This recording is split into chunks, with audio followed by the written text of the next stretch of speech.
హనుమాన్ శ్రీరామదూత హనుమాన్ శ్రీరామదూత హనుమాన్ శ్రీరామదూత హనుమాన్. అక్కడ ఋష్యమూక పర్వతం మీద రాజ్యాన్ని పోగొట్టుకుని భార్యని పోగొట్టుకుని బాధపడుతున్న సుగ్రీవుడితో అగ్నిసాక్షిగా చెలిమి చేసుకున్నాడు.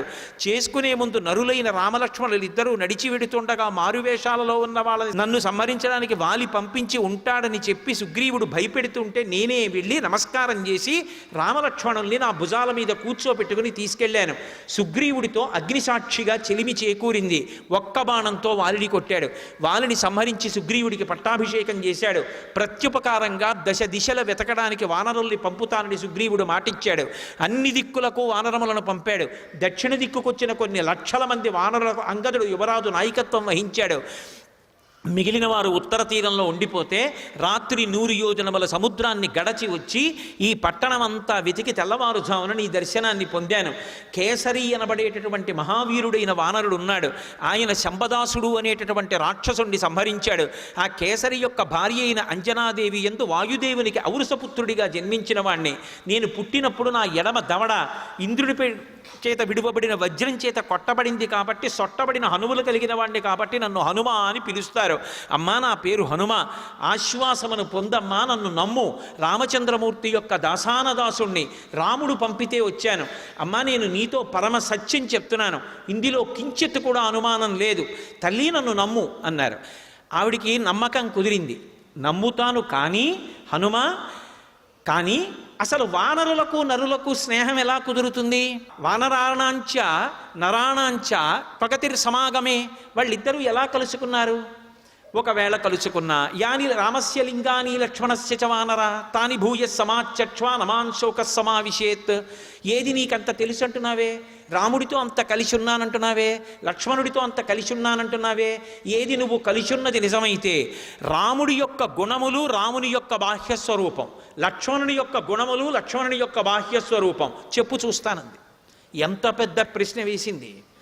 హనుమ యొక్క ఉపాసనా బలాన్ని ప్రశ్నించింది. మనం తెల్లవారి లేస్తే అధాంగ పూజ అని చేస్తాం. ఏదో పాదవ పూజయామి, గుల్భవ పూజయామి, జంఘే పూజయామి, జానుని పూజయామి, ఊరుం పూజయామి, కటిం పూజయామి, నాభిం పూజయామి, ఉదరం పూజయామి, వక్షస్థలం పూజయామి, కంఠే పూజయామి, చుబుకం పూజయామి, ఓష్టే పూజయామి, నాసికాం పూజయామి, నేత్రౌ పూజయామి, లలాపుటం పూజయామి, భుజౌ పూజయామి, స్కందౌ పూజయామి, శిరః పూజయామి, సర్వాణ్యంగాని పూజయామి అని. నిజంగా పూజ చేసింది నిజమైతే పువ్వు పాదవు పూజయామి అంటే పాదాలు కనపడాలి, జంఘే పూజయామి ఏదో జానుని పూజయామి మోకాళ్ళు కనపడాలి, ఊరు పూజయామి తొడలు కనపడాలి, కటిం పూజయామి నడుం కనపడాలి, నాభిం పూజయామి బొడ్డు కనపడాలి, ఉదరం పూజయామి పొట్ట కనపడాలి, వక్షస్థలం పూజయామి గుండెలు కనపడాలి, భుజవు పూజయామి భుజాలు కనపడాలి, హస్తవు పూజయామి చేతులు కనపడాలి, కంఠే పూజయామి కంఠం కనపడాలి, చుబుకం పూజయామి గడ్డం కనపడాలి, ఓష్టే పూజయామి పెదవులు కనపడాలి, నాసికాం పూజయామి ముక్కు కనపడాలి, నేత్రే పూజయామి కళ్ళు కనపడాలి, లలాటం పూజయామి లలాటం కనపడాలి, శిర పూజయామి తల కనపడాలి, సర్వాణ్యంగాని పూజయామి. పువ్వులు ఇలా విడిచిపెట్టేస్తే పువ్వులు పడుతున్నంత వేగంగా పైనుంచి కిందకు చూడాలి. నువ్వు నిజంగా ఉపాసన చేసింది నిజమైతే నీ కులదైవం ఎవరయ్యా అన్నారనుకోండి, రాముడు నా కులదైవం అండి అన్నారనుకోండి. ఏది రాముడు ఎలా ఉంటాడు చెప్పు అంటే కాళ్ళ దగ్గర నుంచి బొటనవేళ్ళు, గోళ్ళు, చిటికిన వేలు, ఆయన చీలమండలు, ఆయన కాలు, ఆయన మోకాలు, ఆయన తొడలు, ఆయన నాభి, ఆయన యొక్క కడుపు, ఆయన గుండెలు అన్నీ విడిచిపెట్టకుండా చెప్పగలిగితే ఆనాడు నేను ఉపాసన చేశానని గుర్తు.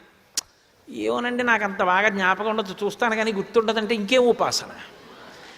హనుమ యొక్క ఉపాసన సౌందర్యాన్ని ప్రశ్నించింది అమ్మవారు. ఏది చెప్పు? యాని రామస్య లింగాని లక్ష్మణస్య చ వానర. రాముడే కాదు, రాముడు ఉంటే రాముడి పక్కన లక్ష్మణుడు ఉంటాడు, ఇద్దరు ఎలా ఉంటారో తెలియాలి. అంతేకాదు వాళ్ళ గుణాలు ఎలా ఉంటాయో తెలియాలి. ఏది చెప్పు? అమ్మా నన్ను పరీక్షించడానికి వేశావు ఈ ప్రశ్న. రాముడు ఎలా ఉంటాడో లక్ష్మణుడు ఎలా ఉంటాడో నీకు తెలీదా? ఎవరికి చెప్తున్నది?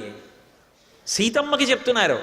రాముడి అంగప్రత్యంగములు వర్ణించడంలో ఎక్కడైనా చిన్న తేడా వస్తే నిరంతర ఉపాసన, రాముణ్ణి పైనుంచి కిందకి కింద నుంచి పైకి ధ్యానంలో ఆవిడ ఉపాసన చేస్తూ ఉంటుంది. పైగా ఆవిడ చూడండి ఆయన శరీరం. ఆవిడ దగ్గర ఇంకొకలా చెప్పడం సాధ్యం అవుతుందా?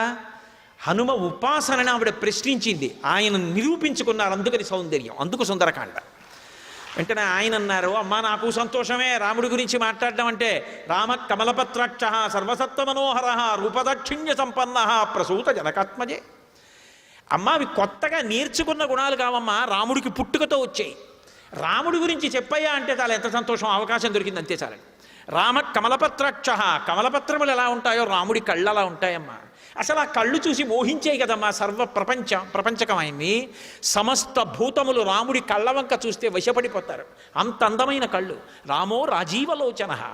కాబట్టి రామ కమలపత్రాక్ష సర్వసత్వ మనోహర.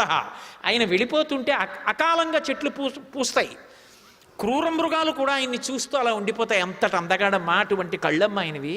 రామ కమలపత్రాక్ష సర్వసత్వ మనోహర రూప దాక్షిణ్య సంపన్న. పైకి రూపం అందంగా ఉండి లోపల మోసకారి బుద్ధులు ఉన్నవాడు కాడమ్మా. అటువంటి దక్షత ఉన్నవాడు, దయ ఉన్నవాడు. ప్రసూత జనకాత్మజే. ఇవి మధ్యలో నేర్చుకున్న ఒక పుట్టుకతో వచ్చాయి. నీలాగి సీతమ్మకి ఎలా వచ్చాయో ఆయనకి అలా వచ్చాయి. ప్రసూత జనకాత్మజే. రామో భామిని లోకస్య చాతుర్వర్ణస్య రక్షిత మర్యాదానాంచ లోకస్య కర్తా కారయితా చ సహా. రాముడు తన ధర్మాన్ని మాత్రమే రక్షించుకోడు, చాతుర్వర్ణముల యొక్క ధర్మాన్ని రక్షిస్తాడు. మర్యాదానాంచ లోకస్య, మర్యాదా పురుషోత్తముడు. సర్వం శ్రీ ఉమామహేశ్వర పరబ్రహ్మార్పణమస్తు. స్వస్తి.